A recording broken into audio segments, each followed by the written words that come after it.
Have you ever watched another watercolor artist and thought, that looks effortless? I wish there was a way that you could just download years of experience overnight, but I've looked into it, it's not possible. But here is something that you can do to help improve. It's called practicing, practicing, practicing.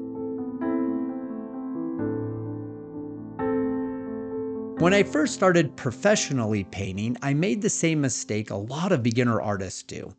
That was, I saw my favorite artist paint big, and I thought I should paint big too. Back then, I would start with full sheets or even half sheets of paper because I thought that would be the best way to improve, but I really think it was slowing me down. Once I started painting smaller pieces, I was able to accomplish many pictures in the same amount of time as that large piece, and I was able to see my painting improve dramatically. And here's something I discovered, is I was able to work on 2 or 3 paintings at the same time.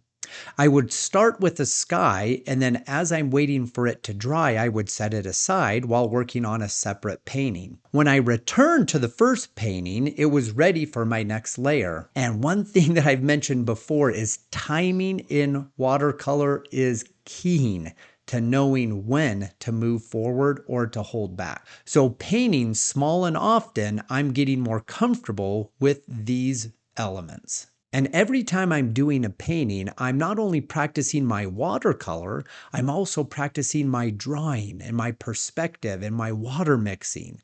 And repetition is so important to be able to improve in your process with watercolor. The second way to improve with your watercolor faster is to choose simpler subjects. We've all done it. We've selected that reference photo that has 1,000 flowers, birds, branches, tons of people or busy buildings, and we think this would be beautiful to paint. I kind of call them my calendar pictures because they're so beautiful.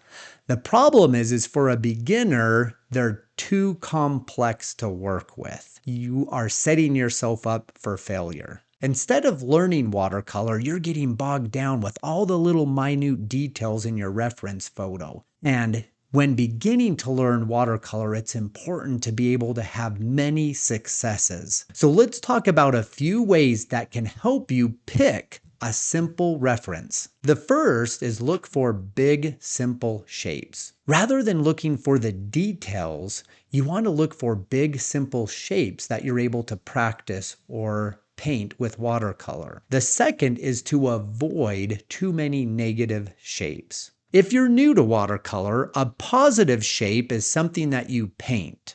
A negative shape is something that you leave behind by painting around it. Remember, when you're painting watercolor, we're really painting backwards. We're kind of preserving the lights of the page, and we're starting at those lighter values and working into our darks. So if your reference photo has hundreds of highlights or places that you're painting around, you're really making the process a lot more difficult. Save those for future paintings in the future. The third suggestion is to zoom in or crop your reference photo. You don't have to paint everything in your reference photo, seriously. Some of my best paintings is when I just took a subject matter from the reference photo and focused on that, even 20% of your reference photo. So look at it and find something that's interesting to you and zoom into it or just crop it. So that way you're able to paint that subject matter. And oftentimes you'll have a stronger painting in the result.